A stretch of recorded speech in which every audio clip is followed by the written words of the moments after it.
In the previous video, we started talking about this household registration system in China, and we said that they classified Chinese citizens into two categories: rural versus urban. Okay?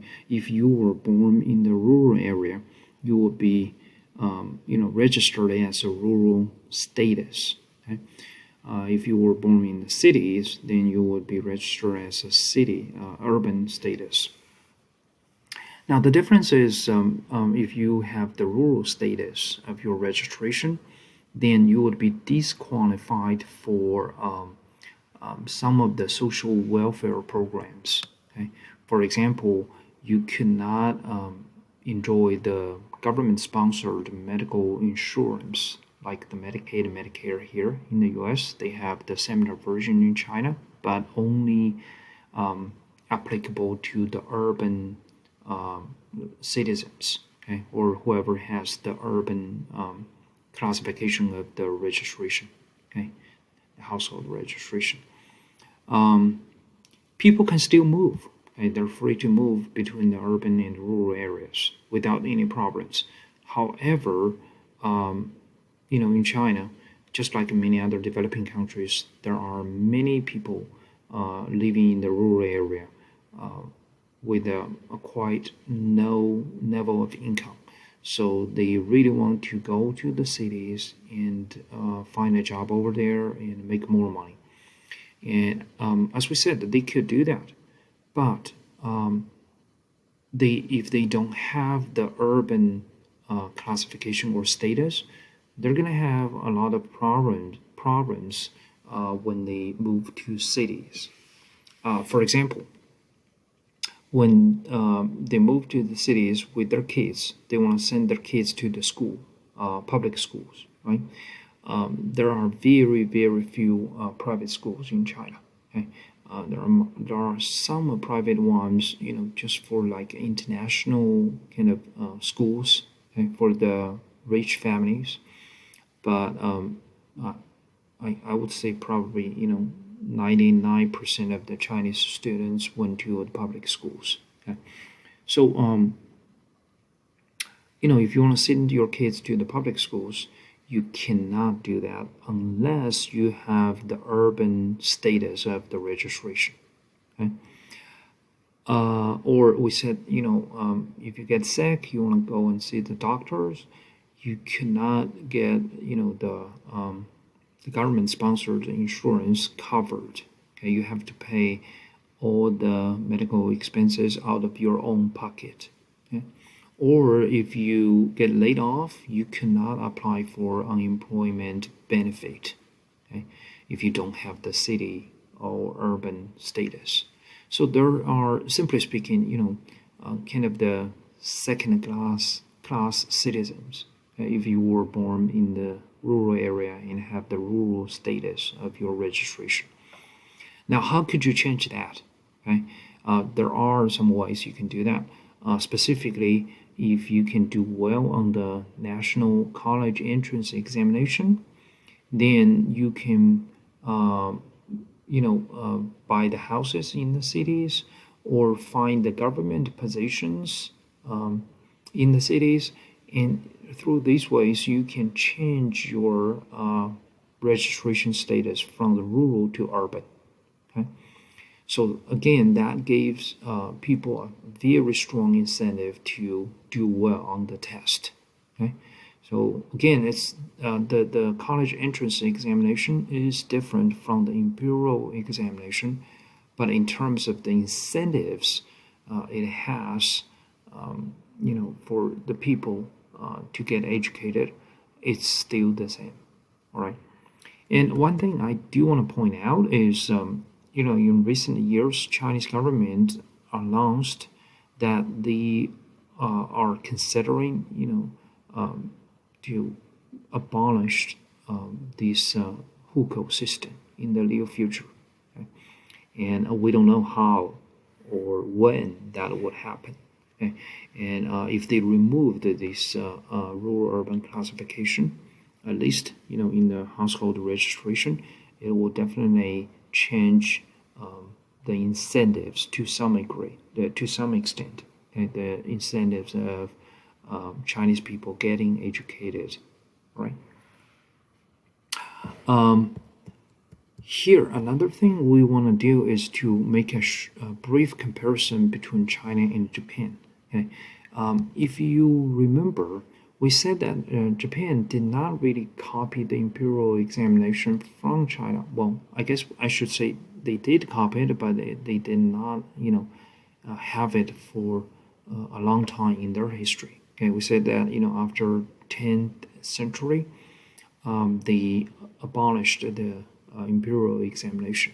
Okay, so we would like to know, if Japanese people valued education as much as Chinese, uh, even that they did not have that examination in their history for most of the time in their history. Okay, and we do find that if you remember, we talked about this when we discussed the Meiji Restoration. Japanese did value education, just like other Asian economies, right? Here, we showed you some facts we find in historical records.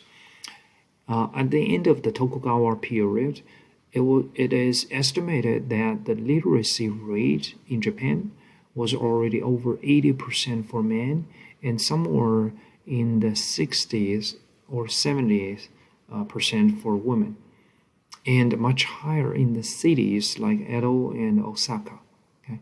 And there were more than 11,000 temple schools attended by 750,000 students.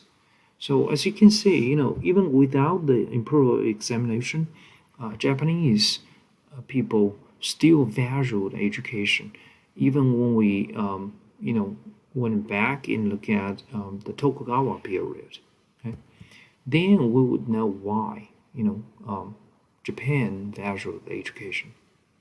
If it's not because of the examination or the incentives associated with, the examination, then what drove the Japanese people to, to get educated? Okay. Now here, I would strongly recommend you to pause the video and think about this on your own. Okay, and see, based upon our discussion back in chapter 2, can you come up with any ideas or any insights, okay, about this question? All right, the first thing is from the historical reason perspective. If you remember, we said that even, although Japanese did not use the imperial examination for most of the time in history, but they learned many other things from China, okay, including its, the wording system and the literature, the classics, the political institutions, even the religion, okay, a lot of things. So, as we said before, Japanese people are really good in terms of learning, okay, or effective learning, and they have been student or excellent student in history.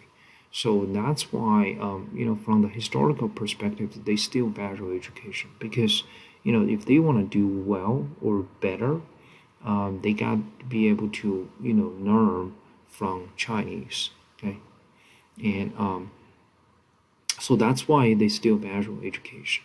Okay? And another reason is might be the cultural reason. Okay, so if you remember when we talk about Japan, towards the end of our discussion, we discussed briefly the seppuku. Okay, and we said these Japanese samurai warriors, they cut their belly and committed the suicide because of the honor, which is their ultimate goal. Okay, if they already get defeated on the battlefield, they don't feel like they could come back home, okay, with honor, so they'd better just commit the suicide and to save the honor for himself and for his family. Okay, so again, one way to achieve the honor is through education, right? You can do better you can be more useful or helpful to your society, to your neighborhood. Of course, that provides another incentive for Japanese to get educated. Okay? Now here, we also want to put together, what happened in China, in Japan, and compare the strength and weaknesses when there was no examination. Okay, so especially in Japan, without the examination, they still achieved a higher educational attainment. So, what would be the strength and the weaknesses? Okay? So think about these and bring your thoughts to our class discussion. All right. So at this moment, we already wrap up our discussion about why Chinese value education this much. Okay, and as we said, there are two reasons we want to discuss this. Number one is if we believe education matters for a country's economic development, we definitely want to know what drives the education achievement, right? What makes some countries, or people in those areas value education more than their counterparts in other regions, right? Because that's going to be the fundamental recipe for economic success. Okay? Not education itself, but the incentives to get educated. So that's the first reason we discussed this. The second reason is because if there might be, some concern about the reverse causation. In other words, it's not really better education leads to higher income. Instead, it's higher income causes the better education. Then we believe this discussion, especially from the historical perspective, would help us address this possible reverse causation. Okay? If there might is like the historical incentives or reason, as we mentioned, the imperial examination or the change in social status, that drove people's incentive to get educated. And then we tend to believe the causation might primarily go from education to income, okay? Because the change in income would not change your social status in ancient Chinese society. Okay, so the reverse causation, which goes from income to education or change in social status, doesn't make sense. Okay, so again, this discussion would be also helpful when we address the concern of reverse causation. All right, so this is what we discussed in this video. All right.